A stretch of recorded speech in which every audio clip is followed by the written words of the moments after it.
If you've ever been in this place, and even if you haven't, you'll recognize it as the Mooney Aircraft Factory in Kerrville, Texas. And you recall that Mooney was bought by Chinese investors in 2013. The factory has been on this site since 1953 and has been through more changes than I can count on both hands and maybe even my toes. But none have been as far-reaching as what's going on there now. Mooney has recapitalized and invested in new production machinery, including a composite line, all aimed at making its metal airplanes more efficient to build. And this is what's coming out of the Kerrville factory now. The M20U Ovation Ultra, along with a sister model, the M20V Acclaim Ultra. The origin of the M20 goes all the way back to the 1960s when Mooney first started producing combination welded tube and monocoque airframes. The new Ovation is quite an advancement from the original M20s, but before we get into those details, let's talk market. Both Mooney models live in a competitive environment, sometimes called four-place HPSI for high-performance single-engine aircraft. You know the competitors, the two Cirrus models, the SR22 and SR22T, and Cessna's TTX. Maybe the Diamond DA-40, but it's really not in the same speed class. In this group, Mooney is an outlier for two reasons. One, it has retractable landing gear, and two, until recently, it had just one cabin door on the right side of the airplane.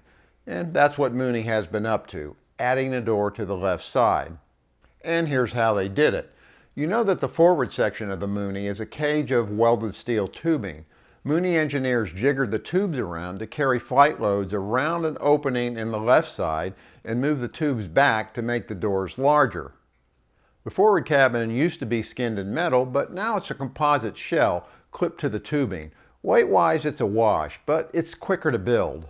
Okay, so now the Mooney has two doors. What's the big deal? I flew the Ovation Ultra with Lee Drumheller from Premier Aircraft. He sells Mooneys for a living. And now while we're climbing up there, we're climbing from 4,000 to 8,000 to sample the speeds in the Ovation. Tell me about the appeal of the pilot side door. We weren't certain when Mooney announced that how it would be received, but apparently it's a deal maker for you. It's been a really great addition to the airplane. From what legacy airplanes for about 40 years have had one door. We've now entered into the marketplace with a pilot side door, which, you know, Cirrus has done, Diamond has, TBMs now have a pilot side door, and it makes getting in and out of the airplane for both the pilot and the passengers a lot easier, and it just makes the egress and for the airplane so much more accessible for everybody. And also, I didn't realize this at the time when I looked at the factory, but the door is also larger. It is. So it's 4 inches further back and also an 1.5 inches taller. So getting into the back seat for your passengers is going to be a lot more easier and more comfortable through that bigger door. I will say this about the door, it really does make ingressing and egressing easier, even for someone as clumsy as me. Plus it's wider, so it's easier to get stuff in the back seat. That's important because airplanes in this class are frequently flown with just two people aboard, and that's a good place to talk about what the Mooney will carry. Here's how the Mooney's useful load compares to the competition. The heavyweights are the two Cirrus models and the Cessna TTX at 3,600 pounds gross weight. At 3,368 pounds, the Mooneys are 232 pounds lighter, but they're also smaller. Here's how the useful loads stack up. The Ovation's is 1,050 pounds compared to about 1,310 pounds for the equivalent Cirrus. The equivalent here means neither airplane has the known ice package nor air conditioning. That saves over 100 pounds. That means with full tanks, that's 100 gallons in the Ovation, it can haul 450 pounds or two people and a bunch of baggage, or three people if they're more like this and not like this. Of course, you can carry four in the Ovation if you down fuel. In that case, you can carry about 60 gallons of gas, or enough for 3.5 hours with a reserve. With its additional payload, the SR22 can truly haul four people, full fuel, and some baggage. But add the de-icing package and AC, and you'll need to throw off a passenger or some fuel. Let's look at speed next. Now, when you're in the cross country, where are you typically running this? Probably depends on the wind, but it depends on the winds, but I'm typically between 8 and 12,000 depending on the wind. yeah, I noticed in looking at the curves in the performance section of the manual, 8,000 is the sweet spot for this airplane. It really is. Going above that, you gain a little, but not much. Yeah, you're not really gaining a lot. 8,000 is its, like you said, the plateau of its performance. Unless you got some honking winds at Right. 12, and you don't have oxygen here, so there's not much point. Right. Built-in oxygen is an option. Okay, so now we've settled out at 4,000 feet. A low cruise, something you might do it if you're into a strong headwind. 174 knots indicated, 184 true. Fuel flow is 18.4, and we're still best power, Richard Peak. Correct. Okay, so let's bring that back to Lena Peak and take a look at it. Sure. Okay, so now we're back to Lena Peak, 4,000 feet. 164 indicated, 174 true on 13.7 gallons per hour, so that's pretty economical. It's pretty good. And that's going to give us easily 6 hours. Okay, so 8,000 feet is a sweet spot for the Mooney. Here's a graph showing where the Ovation fits in with the other airplanes. For this comparison, the turbocharged airplanes are actually the outliers. Above 8 to 10,000 feet, they really get going. But the SR22 and TTX are kind of doggy down low. So the interesting part of the graph is right here. It shows that the Ovation is consistently 8 to 10 knots faster than the SR22 until both airplanes get into the teens, where the Cirrus closes the gap just a little. And why is that? I'm going to guess smaller frontal area and less drag for the Mooney because of the retracted wheels. Also, the Mooney just has a smaller cabin. But the Mooney pilot can acidly apply that old citation joke about Cirruses taking bird strikes from the rear. It's totally unfair. But hey, you pay $700 large for an airplane, you might as well flog your bragging rights.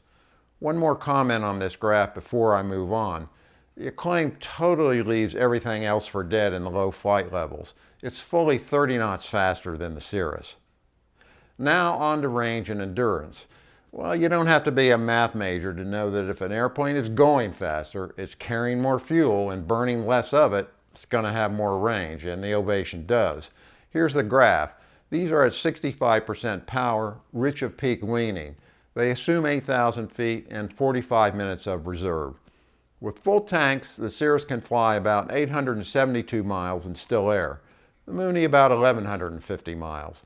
Over the same 872-mile max range trip, let's say Miami to Baltimore, the Mooney gets there 18 minutes sooner and burns 12 gallons less.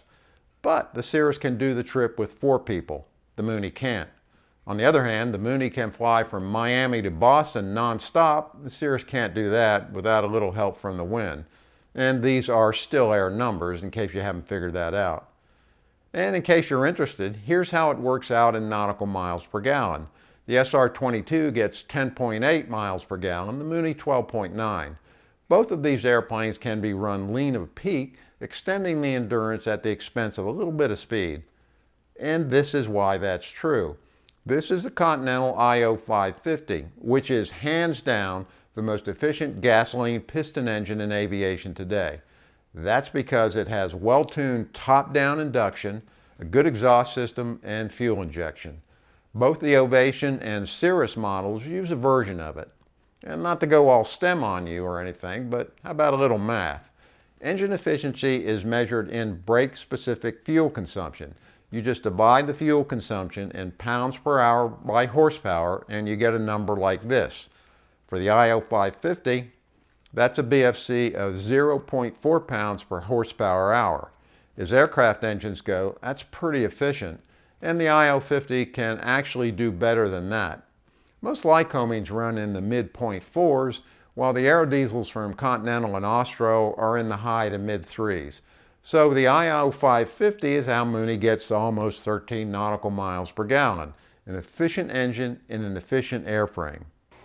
This airplane, as most new production now coming out of most of the manufacturers, has a new Garmin G1000 NXI. It's got a faster processor, it's got improved displays, It's got some other features in it, and Lee, you told me earlier you've been pretty impressed with it. I really have. If you're a G1000 guy, you know, in an 04 to 2015, 16 plane, it's you wonder if it's worth the money and worth the change to the NXI, and I 100% believe it is.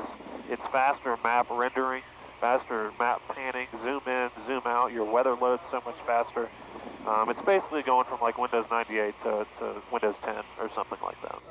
You don't have the choice of the old G1000, right? It's only the NXI. That's correct. The NXI is the standard. Did that bump up the price some? No. It may be not pretty negligible in the price of the airplane. Now a word about the landing gear. For the Ovation Ultra, Mooney uses the same rod-actuated system powered by an electric motor that they've always used. It has the same mechanical backup with a cable between the front seats. And you may recall a few months ago I did a report on landing gear incidents in retractable gear airplanes. Well, I found pretty close to 0 mechanical incidents with the Mooney gear. It's probably the most reliable system for light aircraft, and that's good because you don't want to be sliding your $700,000 airplane down the runway on its belly. I'm just saying.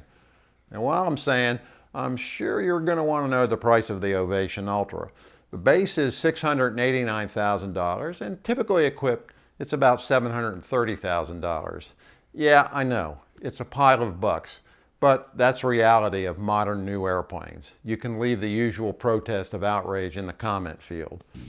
Finally, a few observations on what it's like to fly the Ovation Ultra. Well, it flies just like a Mooney or maybe any other Mooney I've ever flown, and that's more than a few.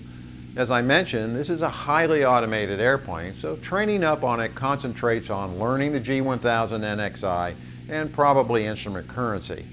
The M20 series doesn't really have any bad habits, except for one. If you land it too fast in a flat attitude, those rubber donuts in the landing gear will return all that excess energy into a crazy crow hop or wheelbarrow. But if you keep the speed right, and for me that's over the fence at about 75 knots indicated, it will reward you with a satisfying greaser with minimal float. The airplane doesn't like to shed speed quickly, so these precise flight speed brakes help in slowing down while going down. I'm so used to planning the descent in Moonies that frankly I forgot to use them, but they're a good thing to have.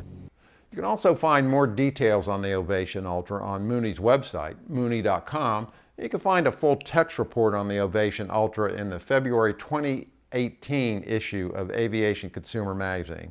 I'm Paul Bertorelli. Thanks for watching.